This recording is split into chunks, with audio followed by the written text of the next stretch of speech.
In the year 117 CE, under Emperor Trajan, the Roman Empire reached its widest borders. From the misty forests of Britannia to the deserts of Mesopotamia, from the Rhine to the Nile, Rome commanded nearly 5 million square kilometers of territory. More than 60 million people, by some scholarly estimates, nearly a quarter of the world's population, lived under its rule. Few states before it had matched its reach and population. Its achievements seemed to prove that Rome was permanent. More than 300,000 professional soldiers kept watch on distant frontiers. Roads, nearly 400,000 kilometers in length, bound the empire together with a precision no rival could match. Aqueducts carried fresh water across valleys and mountains, feeding cities of hundreds of thousands. Urban centers Europe would not see again for centuries. Beneath the Colosseum's arches, it felt as if stone itself promised eternity. Yet even stone can lie. But behind the pageantry, Rome's foundations were less solid than they appeared. The economy strained under the costs of expansion. Senators grew wealthy through corruption, while the countryside hollowed out. Emperors promised stability, yet too often rose through bloodshed and fell by conspiracy.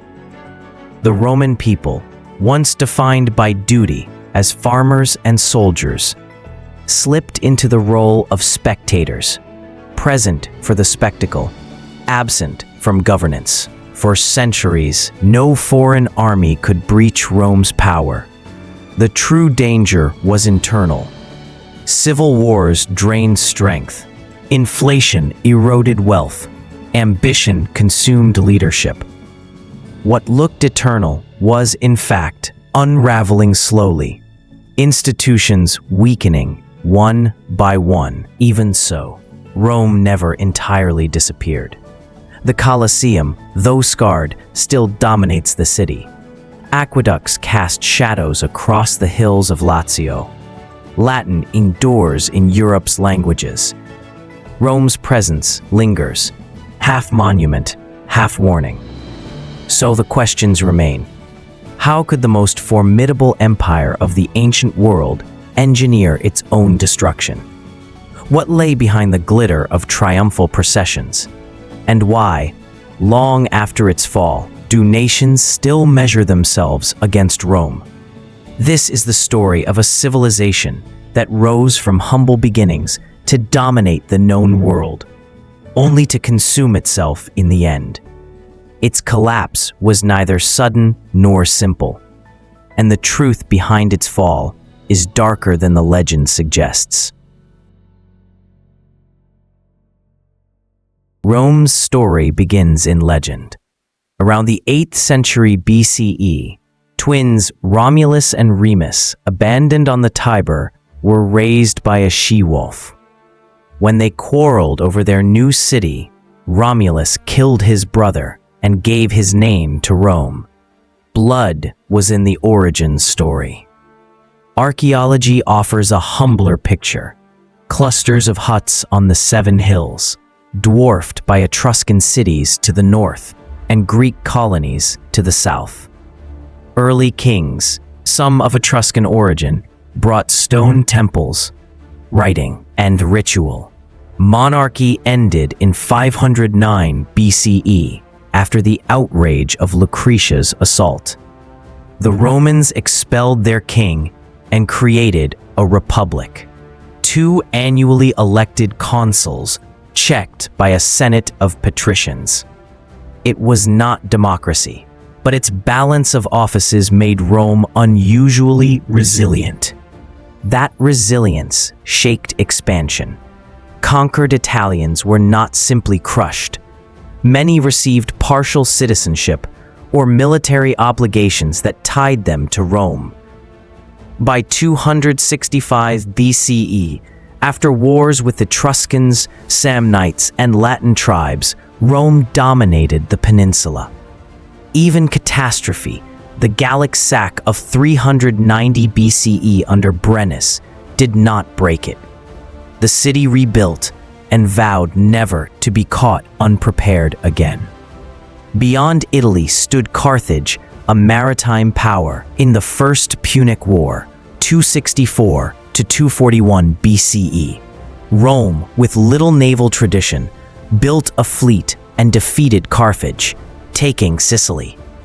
In the Second Punic War, 218 to 201 BCE, Hannibal crossed the Alps with elephants and crushed Roman armies at Trebia, Trasimene, and Cannae, where perhaps 50,000 Romans died in a single day. Rome refused to yield. By 202 BCE, Scipio Africanus defeated Hannibal at Zama. Carthage was broken.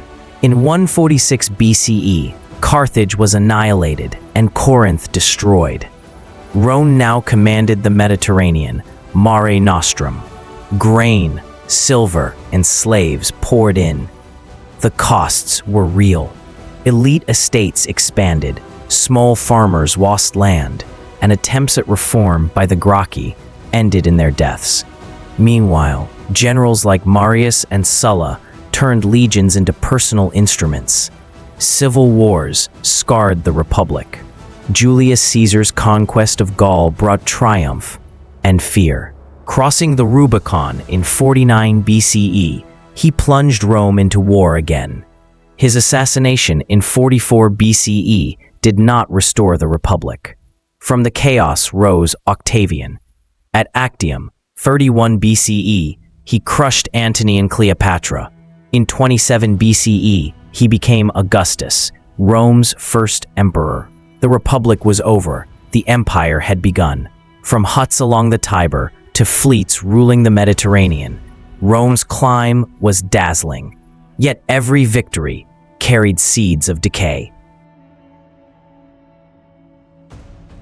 With Augustus in power after 27 BCE, the Republic was finished. He called himself Princeps, the first citizen, but ruled as emperor. For 2 centuries, Rome entered its longest stability, the Pax Romana. At its height, the empire stretched nearly 5 million square kilometers, ruling close to a quarter of humanity. From Britannia to Egypt, Hispania to Mesopotamia, Roman authority defined the known world. The capital reflected that reach. By the 2nd century CE, over 1 million people lived in Rome, one of the largest cities of the pre-modern world. The Colosseum, completed in 80 CE, seated about 50,000. Aqueducts ran for dozens of kilometers, feeding fountains and vast public baths like those of Caracalla, which covered 11 hectares with pools, gardens, and libraries. Rome's power rested on infrastructure and armies. Nearly 400,000 kilometers of roads stitched provinces together. The legions, over 300,000 men, guarded frontiers from the Scottish Highlands to the deserts of Arabia.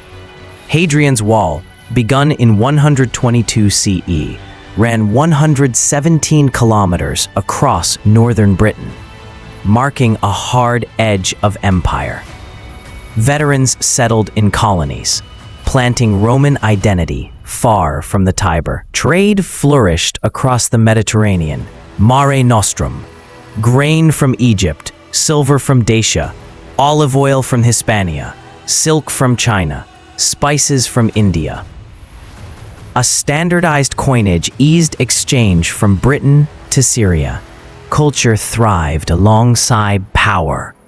Latin became the language of law and rule. Virgil, Ovid, and Tacitus wrote works that still shape Western thought. Roman law codified principles of citizenship, contracts, and property, ideas embedded in modern systems. Leisure mirrored authority. Chariot races at the Circus Maximus drew crowds of 150,000. Gladiators fought under imperial gaze. Panem et circenses, policy disguised as spectacle. Emperors varied. Trajan expanded into Dacia and pushed east, financing monuments like his column. Hadrian consolidated, strengthening borders and touring the provinces. Marcus Aurelius, philosopher and soldier, wrote meditations while campaigning along the Danube. Yet beneath the marble, cracks spread. Prosperity depended on millions of slaves, discouraging innovation. Wealth concentrated in vast estates. Small farmers vanished. Urban poor lived on state grain doles, detached from civic responsibility. By the 2nd century, the army consumed a dominant share of the budget. When the Antonine Plague struck in 165 CE, likely smallpox, it killed perhaps 10–15% of the population. Rome endured, but its balance shifted. At its peak, Rome looked eternal. But beneath the marble, cracks spider-webbed like fractures in old stone, unseen until too late. By the 3rd century CE, the shine of marble masked a growing rot. The empire that once prized discipline and unity unraveled under vanity, corruption, and fear. The emperors revealed the decline. Nero is remembered for neglect as fires ravaged Rome in 64 CE. Commodus preferred the arena to governance. Between 235 and 284 CE, the crisis of the 3rd century, more than 20 emperors rose and fell. Most died at the hands of rivals or guards. The Praetorian Guard, created to protect, became kingmakers. Institutions hollowed out. The Senate turned ceremonial. Provincial governors drained wealth. Ordinary people bore rising taxes. As expansion slowed, the war economy faltered. To pay troops and officials, emperors debased the silver denarius. Purchasing power collapsed as the coin's silver content shrank. Social divides widened. Vast estates thrived on slave labor while smallholders disappeared. In cities, the poor depended on grain handouts, their civic role reduced to the stands of the circus. As Juvenal put it, the people cared for panem et circenses. The army, Rome's shield, became its danger. Soldiers swore loyalty to generals rather than the state, fueling civil wars and exposing frontiers. To fill ranks, emperors hired Gothic and Germanic federates, fighters whose allegiance ended with their pay. Religion deepened the fractures. Christianity spread despite persecution, gaining such momentum that Constantine embraced it in 312 CE, reshaping Rome's spiritual core. Bridge to the fall. In 284 CE, Diocletian imposed sweeping reforms and a tetrarchy to stabilize a fractured state by dividing rule.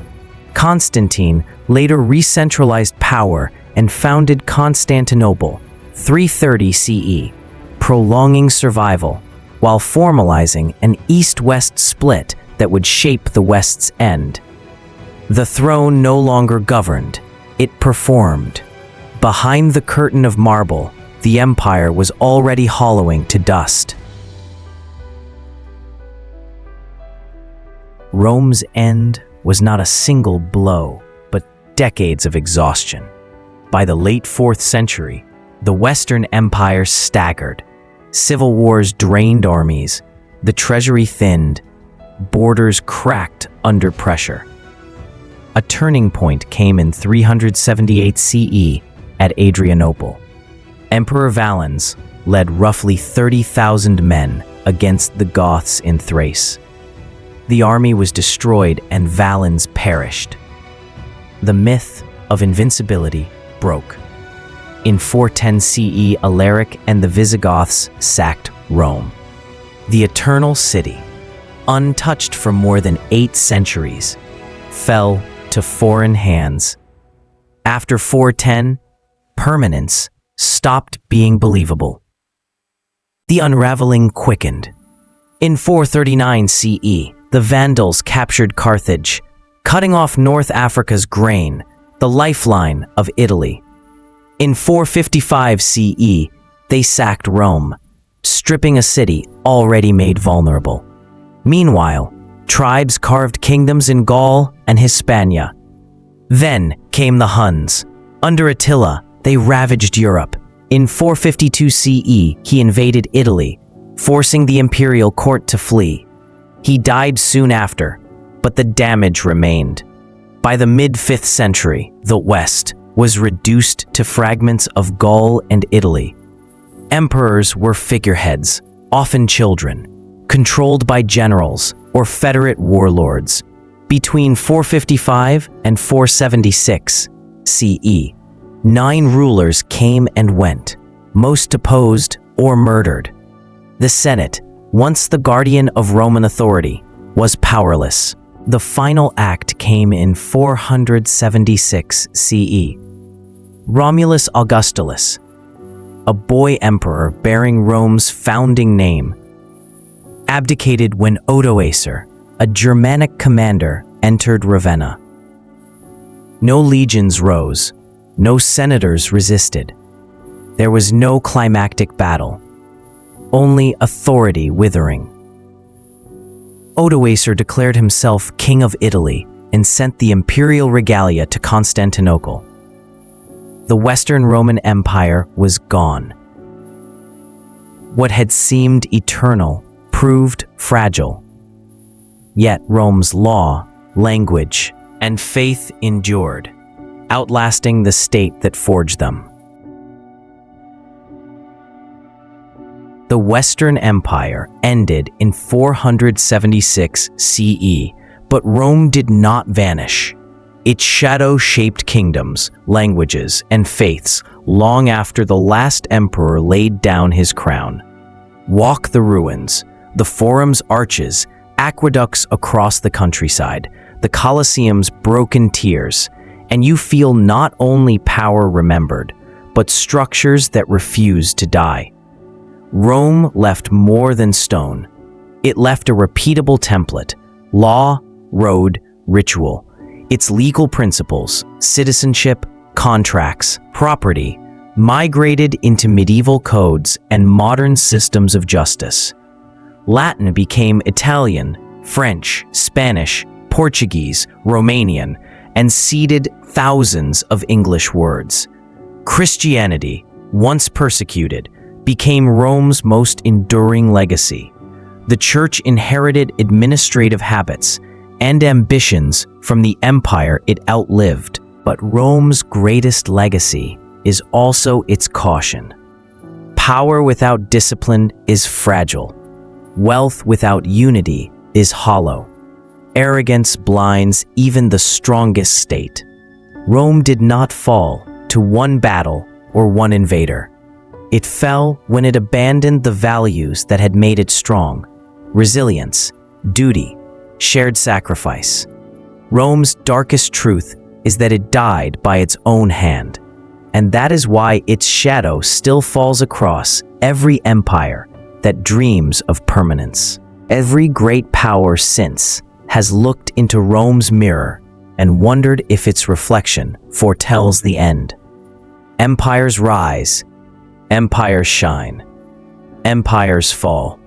Rome fell, and one day, so will we.